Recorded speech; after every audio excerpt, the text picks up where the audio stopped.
Estamos estudando aí, né, nesse trimestre, primeira e segunda carta de Paulo aos Coríntios, né? Muito interessante a lição.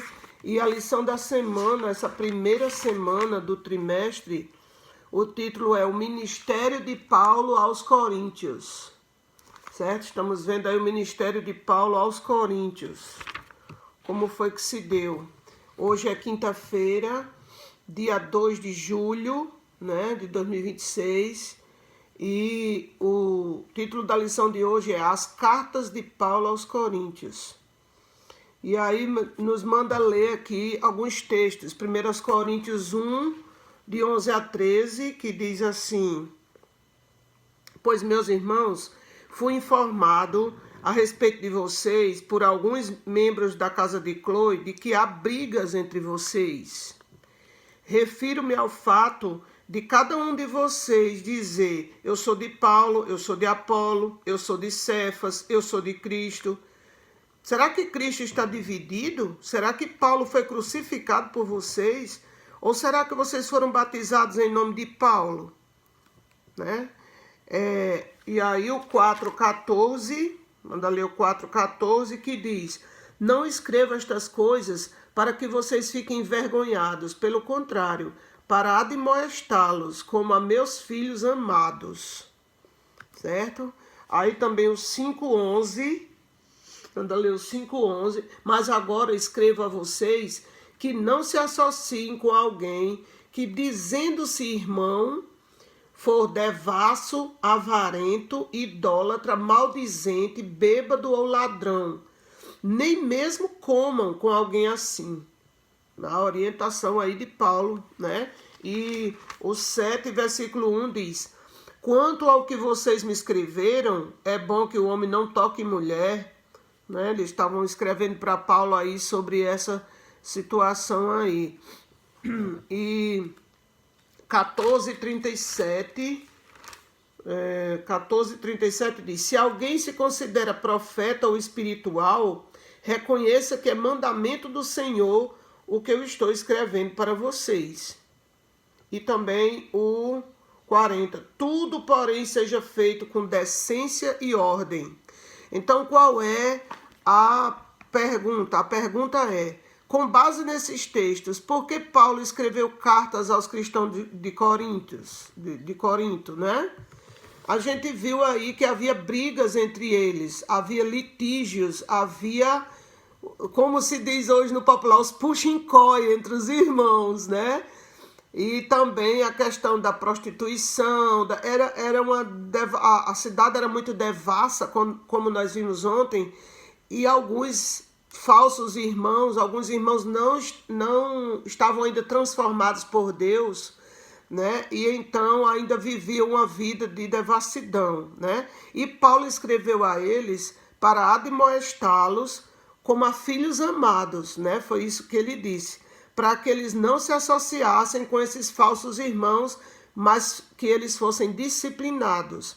Paulo disse aí: nós sabemos, que eu digo assim, secretários da igreja, sabemos que a remoção do livro de membros é uma disciplina do Senhor, para que o membro perceba que ele está errado e para que ele volte e seja reintroduzido na igreja, né? Então, ali Paulo orientou que fosse removido o nome daquela pessoa da igreja e que a pessoa não se associasse com ele. Por quê? Porque ele estava se fingindo de irmão e estava praticando devassidão. Uns bebiam, né? Outros adulteravam e não queriam se emendar, não queriam mudar realmente, né? E que não se associasse, não fosse almoçar na casa daquela pessoa e fosse disciplinado. Então, Paulo estava lá em Éfeso, quando ele escreveu primeiro aos Coríntios. E nós vimos aí que foram pessoas da família dessa irmã Cloe, né, que levaram essas notícias, que as coisas não iam bem lá em Corinto. Então, em 1 Coríntios capítulo 1 a 6, o apóstolo aborda quais eram os problemas. Divisões, tinha as panelinhas, né? Hoje não tem mais isso, né, irmãos? Graças a Deus. Hoje não tem mais isso, mas naquele tempo existia as panelinhas, né?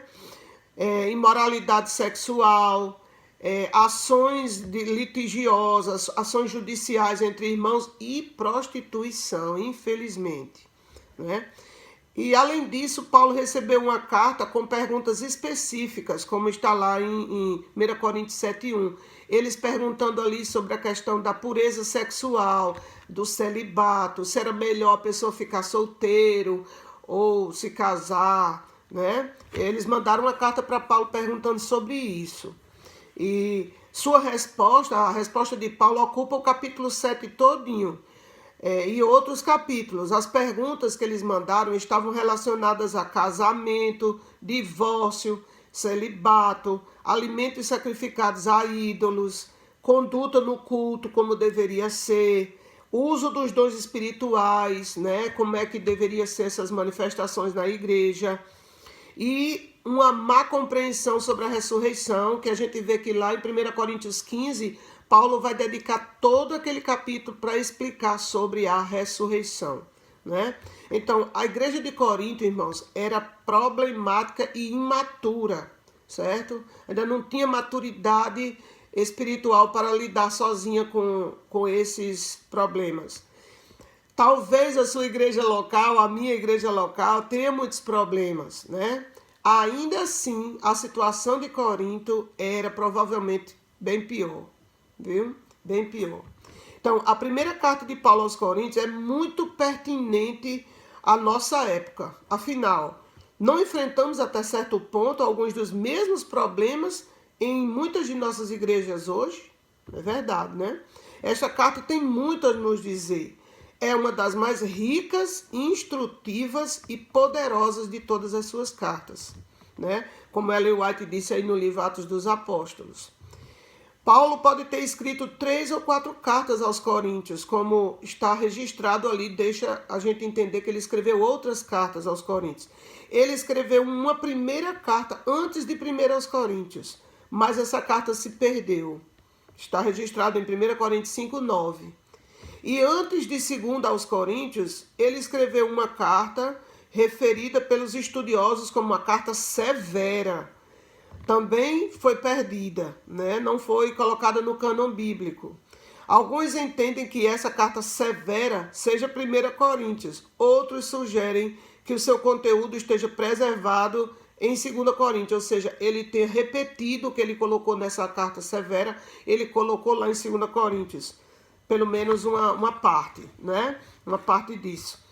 Em 2 aos Coríntios, nós percebemos ali que os cristãos daquela cidade eram influenciados pela cultura ao redor. Como nós vimos, Corinto era uma cidade, tinha um comércio muito forte, né? E eram pessoas ricas, eram pessoas influentes. Então, eles se divertiam muito, eles adoravam vários ídolos e praticavam prostituição cultural. Isso fazia parte da cultura da cidade. E, infelizmente, alguns irmãos não se deixaram ser transformados pelo Espírito Santo e continuavam naquelas práticas. Então, eles valorizavam a competição, ver quem era o mais influente na igreja, o poder e a riqueza. Olha só, elementos que também podem desafiar a igreja hoje. Em contrapartida, Paulo procurou formar uma cultura centrada em Cristo, um modo de enxergar o mundo pelas lentes do Evangelho. É essencial que nós também enxerguemos o mundo atual através das lentes do Evangelho, certo?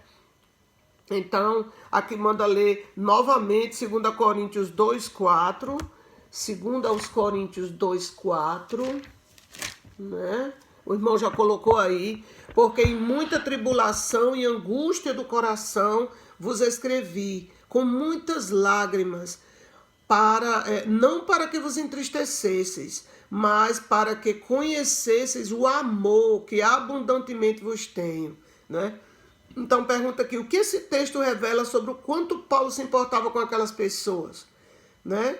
Por outro lado, quão frio o nosso coração pode ser para com os outros, né? Então, a gente viu aí que Paulo escrevia aos Coríntios sofrendo por eles, chorando por eles, sofrendo angústias por aquela situação que eles estavam vivendo, e Paulo lá preso por amor ao evangelho, né? Então, nos pergunta aqui, quão frio o nosso coração pode ser para com os outros? Será que nós estamos sofrendo, estamos nos angustiando pelas pessoas que estão se perdendo ao nosso redor?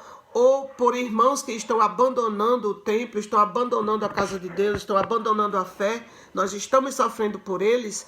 Que nós possamos fazer um exame de consciência hoje e nos interessar por essas pessoas, orar por elas, chamá-las, buscá-las, lutar diante de Deus pela salvação delas, assim como Paulo lutou pela salvação dos coríntios. Amém? Maravilhoso Deus, nós te agradecemos, Senhor, pelas lições que o Senhor traz na sua palavra. Como o ministério de Paulo foi profícuo, foi importante, e como Paulo se dedicou àqueles irmãos, Senhor. E essas cartas foram colocadas no cânon bíblico para que servisse para nós também. Que nós possamos, olhando o exemplo de Paulo, Senhor, orar, jejuar e buscar aqueles irmãos que estão em pecado, ou aqueles irmãos que já se afastaram, para que eles voltem para o teu caminho, para que a salvação deles esteja garantida, para que o Senhor possa cobrir a multidão de pecados com o sangue de Cristo, porque Ele tem poder para redimir qualquer um, de onde quer que esteja. Continua conosco, abençoe agora o irmão ou a irmã que vai ler o capítulo do livro de hoje. A todos que estão te buscando a cada dia, nos dá o teu Espírito, nós te rogamos em nome de Jesus. Amém.